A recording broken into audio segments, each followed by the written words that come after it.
It is a great joy and honor for us to receive you here today. Dear friends, dear Father Vladimir, thank you for your kind words.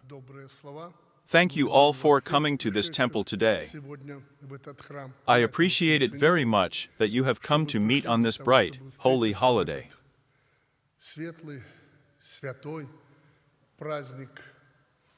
We have established our Belarus, an independent country, a good tradition. I have already said that it is very important, if we want to be a state, that we have established, and recognized traditions by all of you, our people. One of them or several, it can be presented in different ways. These are holidays.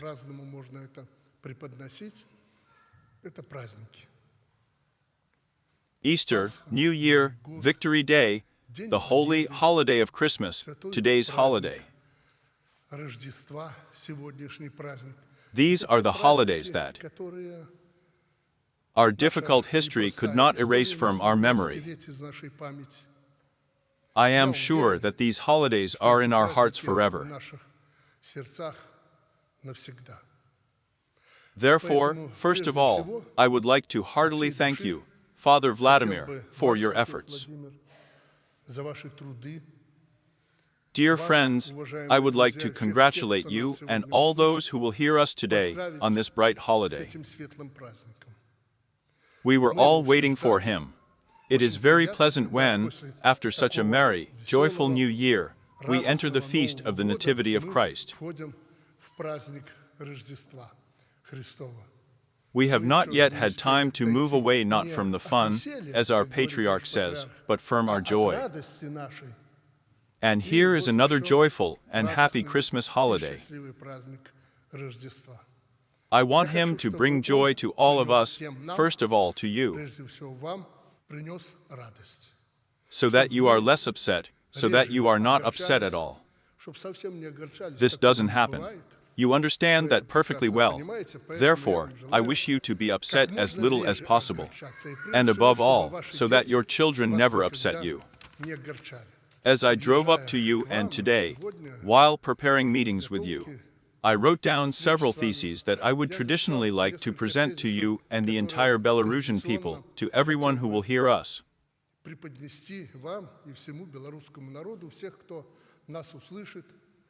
And to tell about those main deeds that we will do not only in the future, but also in the coming time.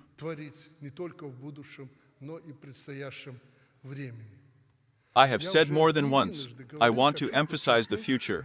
The 25th year will be a difficult year.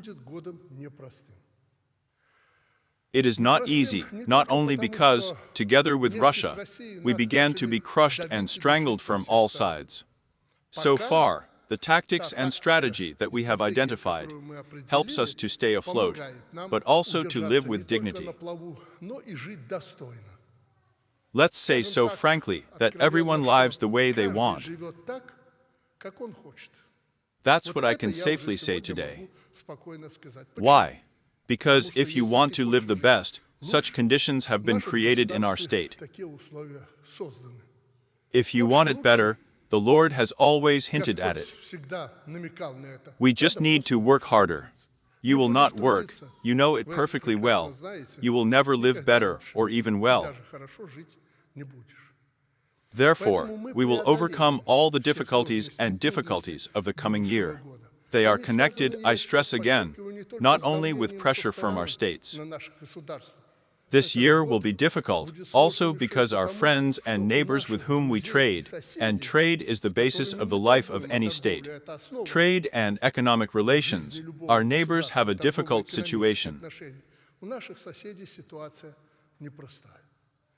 You can see it. If it was normal for them, we would have been very good. Therefore, I warned you and I warn you again that the new year will not be easy, it will be difficult. But we will overcome it. We will overcome all these difficulties. We have faced them more than once literally in recent times. We have experienced both pandemics and sanctions.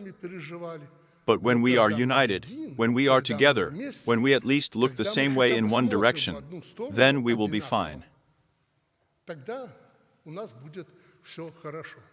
This is the first thesis. I wanted to warn you that we have enough problems inside and challenges appear constantly. You could say every month. The last call, you probably haven't noticed it yet. Well, thank God. This is my job, the work of the government, the authorities. This is the forced migration of people fleeing the war. And these people are different. It has overwhelmed Russia. The Lord has pitied us until today. But I am already informed that people from the East are starting to catch up, not only those who wish us some kind of hostility and war. No, people who want to live, work, earn, and send a penny to their homeland to feed their children are being pulled up. But the trouble is that these people are far from the cases that we solve. They are incompetent. They are not professionally trained.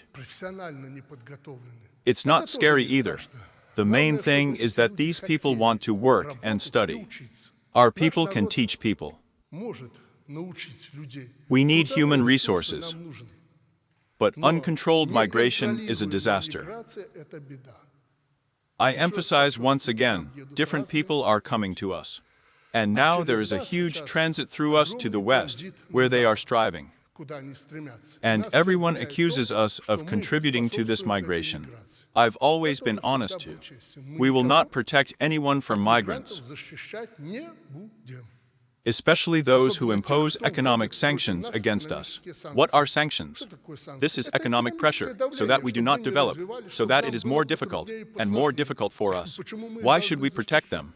Recently, Volodya Zelensky, who is familiar to us, shouted whether for the new year, when Belarus is livelier.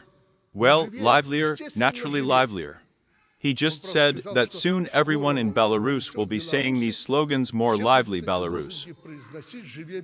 It was as if he hinted that soon we will have the same as in Ukraine.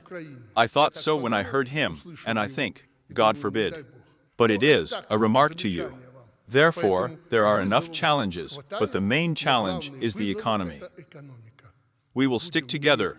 We will strive to do better, to live better. We will overcome these challenges.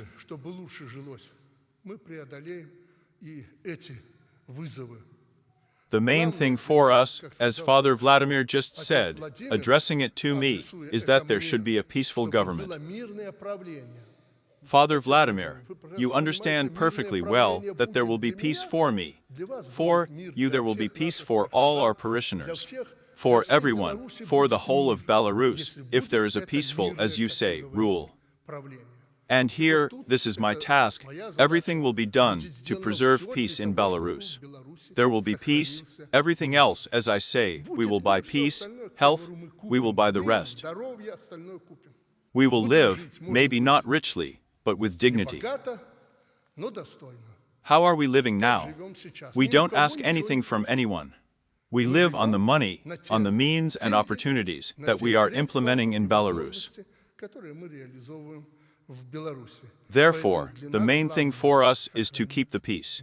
I am often criticized, it's about the world again, about the world there, especially our fugitives from abroad. I understand that there will be no peace, nothing is needed. Look at what's going on with our neighbors. Hundreds of thousands of people are dying. Do we need this? We don't need it. Therefore, we will do everything to preserve peace. Another point that I would like to voice here, I talked about it in the New Year's address, maybe you didn't notice, the future time. And especially the next 5-year plan is a generational change. We are not eternal. We need to prepare the younger generation, well, as a young generation, the next generation of our children with you, who will take Belarus into their hands and cherish it, but at least in the way that we, the current generation, have protected it, and made this country sovereign and independent for the first time in history. Therefore, generational change is always a painful process. But I promise you that we will make it so that you will not notice any soreness. We will implement our policy of a socially oriented state. Many people may laugh and smile when I talk about the people, but I must tell you that what we do for people in Belarus is not done in any country. None of them. The most important thing is that we are able to hear our people. Listen to our people. I can give you some examples. In just a few days, we will open the last 90, in my opinion, artesian wells, which will contribute to providing such a megacity as Minsk with artesian water. We will not take water from open sources, purify and so on. Of course, it is clean, many countries use it, especially here. But still not the one that is taken underground. We dug 90 wells in order to fully provide Minsk with clean water. Who were we doing this for? For his people. People will remember this forever because air, water, and our nutrition are the basis of life. Not a cure, but this one. Or, let's say people are always complaining on the road. Last year, we simply stormed these heights as far as possible. You know that now every family has 2-3 cars. Everyone goes and thinks that, well, he drove, so it will be. It's simple. And with our climate, as you can see, yesterday it was freezing, today it's already thawing. We have enough problems with roads. Therefore, huge funds are needed in order to maintain at least the roads in normal condition. But nevertheless, I have set a task. All district centers, for example, Logoisk, with agro-towns, they should be connected by paved roads. Here we must, no matter how difficult it is in the country, overcome it within the next year. Who is it made for? It's for people. Therefore, a socially oriented state, when the state looks towards the people. This is not the case when the state will work for all of us, for you. This is not the role of the state. The state has its own functions. But over the years, as you say, the board, I have significantly expanded these functions. We have introduced certain standards for each village. And most of them, Alexander Genrikovich, are being fulfilled. But we will pay serious attention to this, because the first year of quality is the year of improvement. In the village, not to mention agro-towns, at least one street lamp should be lit so that people can safely move along the street. I have lived in such a village, and I know what it means. I just said I lived in such a village, and I know. Do you know what bothers me? Here we are all capturing our youth. Yes, we have good young people. She is what she is. There won't be another one. But I am concerned that our young people are not as attached to work as we are. Therefore, you will face a serious exam in the future. We need to define a normal government, a normal president, a government that will indicate the path along which our country will develop.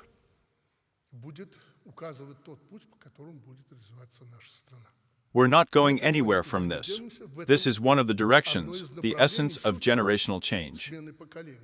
It's not the first time I'm talking about this either. I'm not talking about running off somewhere tomorrow. As long as there is health, I will be with you in any position. I will work in order to preserve what we have created with our own hands. I think you understand that. But at the heart of it all, and it is important to say on this day, is justice. That should be fair. They punished a person. It hurts, they understood. But he must understand what is fair. There should be no injustice. Hence our intervention in pricing. And this is not price regulation, as some say. Absolutely not. We are not going to regulate prices. This is impossible today, in a market economy, as we also call it. This is not the Soviet times when she was all set scenes. A self-regulating system should be created. It should not stifle business, production. If a peasant produces something, why should we tell him where and at what price he should sell products? Let him sell. But he must remember what he has produced, and the people who are next to him, they buy it. And they should be able to buy these products. It's the same with manufactured goods. We can produce as many tractors as we want, but our agricultural enterprises, farmers will not be able to buy them. Therefore, it is necessary to create a self-regulating system that will contribute to the establishment of this justice. I conducted such, well, maybe not quite civilized, one might say, an example of trade. Once in a public organization, in the Komsomol, I worked in trade, so I know a little what trade is. Just imagine, he bought the same tractor or food, sold them 3 times more expensive than he bought. Where did this money go, which he earned profit? What, to the controller cashier, who sits at the checkout from morning to evening? No. Often he takes something abroad, somewhere in Miami or somewhere he puts it, hides it, worked, threw it all into his trading network, and went there with his family or with someone else. We don't mind, please go. But we must remember that the good in the country is created by the people. And you have to give out of this profit what is due to the people, and not fill your pockets. This is the principle of justice. If there is no such justice, we will come to war. In Ukraine, it did not begin with the Maidan. In Ukraine, it didn't start with Yanukovych, it was before my eyes, we were friends with him. Signed an agreement with the European Union. There have already been consequences. In Ukraine, it all started with injustice. When there was a huge clan, an oligarchy, that strangled Ukraine. A huge injustice. I wonder how Ukrainians could stand it at all. And so, slowly, this oligarchy led the country to war. The same Zelensky, he's not a poor man. Therefore, those who have huge money in their pocket are not earned, they are pressing hard. And then you don't think about the state anymore. Then you will think about this money. And all the presidents there were like that. So it all starts with injustice. When the people think, why do we need such a state, which may not work, but it strives to make it fair? Therefore, pricing issues, other issues, work and earnings on labor. We have talked about this a lot. You work well, you work hard, get it. No one will take it away from you. But also what is earned should remain in Belarus. This should not be exported, as they say, capital. I earned money, took it abroad, placed it in banks there, or opened some kind of enterprise. Why do we have to work for someone? Therefore, everything should remain in Belarus. These are fundamental issues of justice, which will be seriously addressed in the near future. Well, I did not make such a festive speech, but I want you to understand that we will overcome all these difficulties. But we can overcome all this only together. No president, no government will save you if it goes in one direction and you go in another. But if we keep up with you at least, as these decades have gone by, we will get out of this difficult situation. At least we will live the way we want.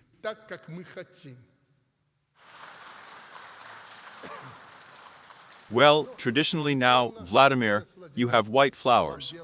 My God, Alexander Grigoryevich. From the excess of the heart, the verb of the mouth. And now we have heard you express your concern from the bottom of your heart, and at the same time, your love for all of us, for our Belarusian people. Thank you. I love my people, and this is my peculiarity. Sorry for the immodesty. This is my love, my people who are standing in front of me. 30 years ago, I swore that I would serve my people, and I am doing it. No matter how difficult it is for me. Everything happened. We didn't make any gross mistakes. If they had, it would have been very bad. Well, there were all sorts of mistakes, because we were walking you. It was before your eyes. We were walking on thin ice, but we never broke the ice, did not fall into this icy water.